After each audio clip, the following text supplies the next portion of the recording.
जय हिंद। अभी तक तो आप पढ़े होंगे कि दुनिया में केवल 7 महाद्वीप है। आज समझते हैं 8वां महाद्वीप कौन है और अफ्रीका महाद्वीप 2 भाग में कैसे टूट जाएगा। देखिए, महाद्वीप किसे कहते हैं उससे पहले आपको आइलैंड यानी द्वीप समझना पड़ेगा।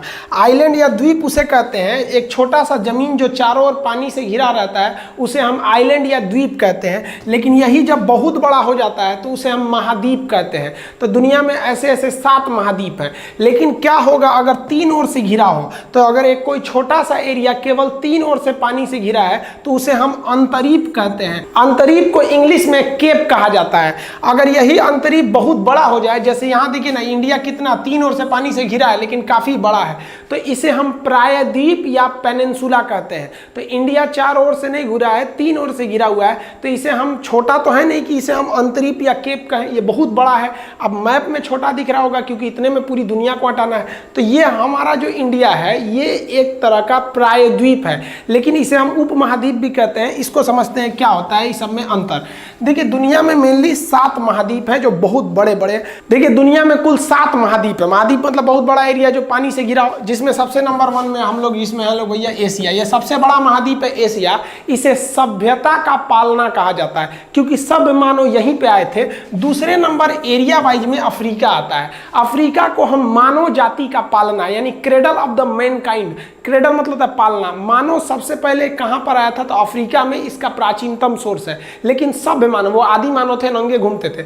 और ये जो सभ्य मानव जो आए थे वो एशिया में आए थे। यहीं पे कई ज्यादा सभ्य मानवों के समूह को सभ्यता कहते हैं। जैसे आप मेसोपोटामिया की सभ्यता, सिंधु घाटी की सभ्यता, हांगो नदी की सभ्यता, पीली नदी की सभ्यता, ये सभ्यता आप सुने होंगे। तो सभ्यता का पालना, क्रेडल ऑफ द सिविलाइजेशन, वो एशिया को कहते हैं और मानव जाति का पालना अफ्रीका को कहा जाता है। तो एरिया के हिसाब से सबसे बड़ा आपका हो गया एशिया, दूसरे नंबर पर हो गया अफ्रीका। ये नक्शा के हिसाब से याद करते चलेंगे। अब आते हैं अमेरिका की ओर। तो देखिए, किसी भी नक्शा में ऊपर का एरिया उत्तर होता है, नीचे का दक्षिण यानी नॉर्थ साउथ। इस साइड में हो जाएगा वेस्ट, इधर हो जाएगा ईस्ट यानी पश्चिम और पूरब। तो जो अमेरिका है वो 2 है। ऊपर वाला हो गया उत्तरी अमेरिका और ये हो गया आपका दक्षिणी अमेरिका। तो ऊपर वाला उत्तरी, नीचे वाला दक्षिणी। तो डोनाल्ड ट्रंप किसके हैं भाई, उत्तरी के कि दक्षिणी के? तो बहुत लोग जवाब दे देते हैं उत्तरी अमेरिका के। अरे भाई, अगर हम कहें कि एशिया का प्रधानमंत्री कौन है तो थोड़ी ना पॉसिबल है। प्रधानमंत्री या राष्ट्रपति तो देश के होते हैं। तो देखिए, उत्तरी अमेरिका एक पूरा महाद्वीप है। इस महाद्वीप में एक देश है जिसका नाम है संयुक्त राज्य अमेरिका, उसके राष्ट्रपति हैं डोनाल्ड ट्रंप। तो ये तीसरा महाद्वीप हो जाता है उत्तरी अमेरिका। उत्तरी अमेरिका की एक खासियत है कि इसमें कोई ऐसा देश नहीं है जो समुद्र के तट पर नहीं है, यानी स्थल बंद, यानी चारों ओर से लैंड से लॉक कोई देश नहीं है। जबकि सबसे ज्यादा लैंड लॉक की बात कीजिएगा तो अफ्रीका में ज्यादातर देश ना पूरे महाद्वीप के बीच में ही है, इनके चारों ओर समुद्र ही नहीं। जैसे आप नेपाल को देखिए एशिया में, या फिर मंगोलिया को देखिए, ये सब स्थलबद्ध देश हैं सब। तो इसके अंदर कोई ऐसा देश नहीं है जो स्थलबद्ध है। और ये नीचे वाला दक्षिणी अमेरिका। दक्षिणी अमेरिका की 2 क्वेश्चन पूछता है आपसे कि सांपों का महाद्वीप किसे कहते हैं, पक्षियों का महाद्वीप किसे कहते हैं? दक्षिणी अमेरिका है। अब इसके बाद जो 5वां नंबर पे आता है वो अंटार्कटिका आता है। अंटार्कटिका महाद्वीप साइज वाइज 5वें नंबर पे आता है। आप नक्शा के हिसाब से साइज भी याद करेंगे, इधर देखेंगे तो एशिया, अफ्रीका, उत्तरी अमेरिका, दक्षिणी अमेरिका, और इसके भी नीचे जाएंगे तो ये अंटार्कटिका है।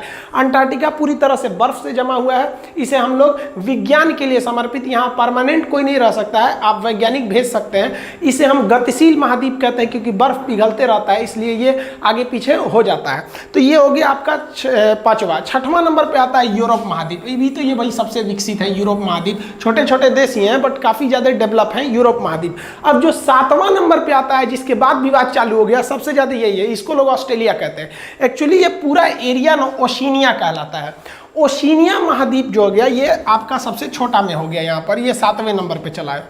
ये सबसे छोटा है। इसके कई पार्ट है ओशिनिया के, अगर आप देखेंगे तो ये आपका एशिया हो गया, ये अफ्रीका, ये उत्तरी अमेरिका, दक्षिणी अमेरिका, अंटार्कटिका, यूरोप, और ये पूरा का पूरा ओशिनिया वाला एरिया। ओशिनिया में 4 ग्रुप आते हैं, जिसमें आप देखे होंगे ऑस्ट्रेलिया को, सबसे बड़ा है ऑस्ट्रेलिया। इसके ऊपर वाला ग्रुप होता है आपका माइक्रोनेशिया, उसके नीचे मेलानेशिया और इस साइड में पॉलिनेशिया। ये छोटे छोटे द्वीपों के समूह हैं। जब हम आपको स्पेशली पढ़ाएंगे ओशिनिया महाद्वीप तो इसके सारे देशों के बारे में बताएंगे। अभी आप ओवरऑल इस एरिया में देखिए, इसमें 4 द्वीपों के समूह हैं। माइक्रोनेशिया जो आप कभी देखे नहीं रहते हैं, मेलानेशिया वो भी नहीं देखे हैं, पॉलिनेशिया भी नहीं देखे, ऑस्ट्रेलिया भी नहीं देखे, ऑस्ट्रेलिया देखे हैं। तो ऑस्ट्रेलिया देखें ना, इसलिए पूरी ओशिनिया को आप ऑस्ट्रेलिया के नाम पे डिनोट करने लगते हैं लोग। तो ये थोड़ी सी हम लोग से क्या हो जाती है, मिस्टेक हो जाता है। तो देखिए आप इसे जनरली ऑस्ट्रेलिया कहते हैं, ये पूरा एरिया किस में आ जाता है, ओशिनिया में आ जाता है। तो ओवरऑल अब तक तो केवल कितने महाद्वीप माने जा रहे थे, 7। और इन्हीं 7 महाद्वीप के नाम पर आप सुनते होंगे कि 7 स्टार होटल है। 7 स्टार होटल का मतलब उस होटल के अंदर आपको पूरे महाद्वीपों का जहां जहां जो जो वेराइटी का खाना आप ऑर्डर कीजिएगा तो वो बना के आपको देगा। आप 5 स्टार में जाइएगा तो वो कोई 5 महाद्वीप का ही रखा होगा। अब आप उसके रिसेप्शन पे जाके पूछेगा कि आप किस महाद्वीप का रखे हैं, 2 स्टार में 2 ही महाद्वीप का रखेगा। कभी आप 9 स्टार होटल सुने हैं, कहाँ से ले आएगा वहाँ पे। तो ये 5 स्टार 7 स्टार होटल का मतलब आप समझे। आप अगर कम्युनिस्ट लोगों को अगर झंडा देखेंगे, कम्युनिस्ट आप पॉलिटी में पढ़ाएंगे कम्युनिस्ट क्या होते हैं, तो उनके झंडे पे 5 ही स्टार होता है। आप यहाँ गिनिए 5 स्टार होता है। तो कम्युनिस्ट लोगों की विचारधारा अलग है। वो कहते हैं कि हमारे हिसाब से जो महाद्वीप है वो 5 है, क्योंकि कम्युनिस्ट के झंडे पे आप एक हंसुआ देखिएगा और एक हथौड़ी देखिएगा। मतलब कम्युनिस्टों की मेन विचारधारा जो होती है ना, किसान और मजदूरों को ज़्यादा वो फेवर करते हैं। इसलिए वो लोग अंटार्कटिका को महाद्वीप ही नहीं मानते। कहते हैं कि अंटार्कटिका में न किसान रहता है न मजदूर रहता है, इसलिए हमारे हिसाब से ये महाद्वीप ही नहीं है। तो 7 में से तो एक तो ये कम हो गया। दूसरा, ये लोग एशिया को और यूरोप को अलग महाद्वीप नहीं मानते हैं। वो एशिया और यूरोप को यूरेशिया कहते हैं। तो एक इधर कम हो गया। तो इनके पे 5 झंडे का ये मतलब होता है कि इनकी विचारधारा के हिसाब से महाद्वीप जो है वो 5 है। लेकिन अभी यहां हम देखते हैं कि 8वां महाद्वीप कौन है, तो वो इसी ओशिनिया में मिला है हमारा 8वां महाद्वीप, जिसका नाम है जीलैंडिया। अब ये जीलैंडिया कौन सा महाद्वीप है भाई, तो जीलैंडिया देखिए ध्यान से, ये आपका ओशिनिया का पूरा रेंज हो गया। तो ओशिनिया का जो रेंज है, जिसे आप यहाँ पर न्यूजीलैंड देश देख रहे हैं, यहाँ पर न्यूजीलैंड, तो यहाँ आप ये डॉटेड लाइन में देखिए, ये वाला हल्का सा कलर चेंज किया हुआ है। ये वाला जो महाद्वीप है ये जीलैंडिया महाद्वीप है। ये कई मिलियन साल पहले ये डूब गया और इसका जो 94% एरिया है वो पूरी तरह से समुद्र के अंदर डूब गया। अब केवल कितना परसेंट एरिया निकला है, 6%। तो 6% है ना, तो उसी में से आपका न्यूजीलैंड है और एक नया एक देश है जिसका नाम है न्यू कैलिडोनिया। यहाँ पर आपको हल्का सा ग्रीन दिख रहा होगा, एक ये न्यूजीलैंड। तो न्यूजीलैंड और न्यू कैलिडोनिया ये अलग महाद्वीप का हिस्सा है। इसे मान्यता ज्योग्राफिकल मतलब भूगोलवेताओं ने दिया है। ये पूरी तरह से डूब चुका है। अब इससे फ़ायदा जो होगा सबसे ज़्यादा न्यूजीलैंड और इसके आसपास के देशों को होगा, क्योंकि ऐसा अंदेशा जताया जा रहा है कि ये जो डूबा हुआ महाद्वीप है इसमें बहुत ज़्यादा मात्रा में गैस, पेट्रोलियम, नेचुरल रिसोर्सेज बहुत ही ज़्यादा है। लेकिन अगर आप जीलैंडिया को देखिएगा ओशिनिया के नज़र से, तो ये है आपका न्यूजीलैंड, ये न्यूजीलैंड है और ये आपका न्यू कैलिडोनिया। तो न्यूजीलैंड को हम पोलिनेशिया के अंडर में समझ रहे थे, यहाँ देखिए पोलिनेशिया लिखा है, ये एरिया को पोलिनेशिया में, और न्यू कैलिडोनिया को हम लोग मेलानेशिया में समझ रहे थे, और ऊपर वाला माइक्रोनेशिया है, ये वाला तो ऑस्ट्रेलिया है। तो अभी ये इसे 8वां महाद्वीप का को एक सेपरेट करके दिया गया है। लेकिन ये जो जीलैंडिया महाद्वीप है ये पूरी तरह से डूबा हुआ है। आपको भी पता है कि पृथ्वी जब बनी थी तो पूरी तरह से धधकता हुआ आग का गोला था। उसमें एक ही एरिया था जिसका नाम था पेंजिया। पेंजिया कई भाग में टूट गया। जो ऊपर वाला अंगारा लैंड, गोंडवाना लैंड, ये सब जाके आगे जाके बने थे सब, ये पृथ्वी के हिस्से में। इसको हम लोग नेक्स्ट समझेंगे, लोग सेपरेट वीडियो में हम समझाएंगे कि कैम्ब्रियन यूज क्या था, प्री कैम्ब्रियन युग क्या था, कैसे कैसे पृथ्वी अलग हुई। और अभी जो सबसे खतरनाक स्थिति बनी है वो अफ्रीका महाद्वीप टूटने जा रहा है। आप अफ्रीका महाद्वीप को देखेंगे तो ये वाला जो महाद्वीप है यहां से लेकर यहां तक ये महाद्वीप टूटने जा रहा है। अब इसमें दरार पड़ने जा रही है, ठीक वैसे ही दरार जैसे पहले पेंजिया वगैरह महाद्वीपों के टूटने में पड़े थे। ये दरार धीरे धीरे बढ़ते जा रहे हैं। आप देखिए यहाँ पर ये भाई साहब सेल्फी ले रहे हैं दरार में घुस के। ये दरार दिन पर दिन बढ़ते जा रहा है और आने वाले 8 से 10 हज़ार साल बाद ये जो अफ्रीका का ये पूर्वी एरिया है, ईस्टर्न एरिया, ये वैसे ही अलग हो जाएगा जैसे 2.5 लाख साल में ये जो आपका द्वीप है मेडागास्कर, ये एकदम इसमें सटा हुआ था। अगर आप देखिएगा तो जितना एरिया ये अंदर धंसा है उतना ही एरिया ये बाहर निकला। अगर आप इसमें फिट करेंगे ना तो ये इसमें फिट हो जाएगा।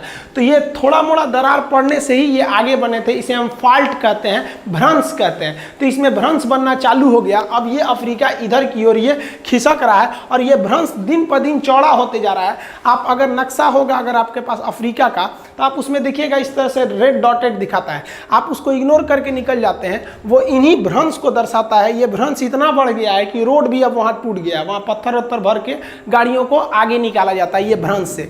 और यही भ्रंश बहुत साल पहले जब था तो इंडिया भी तो यही था, इंडिया वहाँ थोड़ी था, इंडिया अफ्रीका में था और अफ्रीका के बाद इंडिया वहाँ गया है। ये है आपका मेडागास्कर। मेडागास्कर के पास इंडिया था, इंडिया का निचला भाग, और ये मेडागास्कर जो यहाँ देख रहे हैं अफ्रीका में, यहीं से वो दरार पड़ते पड़ते धीरे धीरे धीरे धीरे जाते हुए इंडिया का जो साउदर्न पार्ट है वो यहाँ से गया है। तो इंडिया का दक्षिणी भाग ऊपर का नहीं है, वो नीचे का है वहाँ पर। तो ये आपको अब ठीक है कि हम लोग इंडिया वाले हैं, सभ्य हैं थोड़ा, नहीं तो अगर चाइना वाले रहते तो अभी उसको इतिहास गिनाने लगते। याद करो आज से 8 लाख साल पहले मेडागास्कर हमारा था, हमारा ही होगा। हमको लगता है ना चाइना को केवल इतिहास आता है, ज्योग्राफी आता तो इस पर भी क्लेम करने लगता वो। तो हम लोग जो थे वो यहाँ पर नहीं थे, हम लोग को ऐसे भले आपको लगता होगा कि इंडिया शुरू से यहाँ पे है, ऐसा नहीं है। इंडिया का ऊपरी भाग यहाँ पे था और दक्षिणी भाग ये एक पास में था, मेडागास्कर के पास था। जब ये यहाँ से गया, ये एक्चुअली यहाँ से उखड़ा तो मेडागास्कर यहीं रह गया और फिर इसमें भ्रंश पड़ते पड़ते पड़ते पड़ते ये आगे चला गया। अब क्या होगा, ये अफ्रीका में जो नया भ्रंश पड़ रहा है ये भी इधर की ओर खिसकेगा और आने वाले समय में आपको यहाँ पर कुछ जमीन देखने को मिलेगी, यही वाला हिस्सा कट के यहाँ चला जाएगा।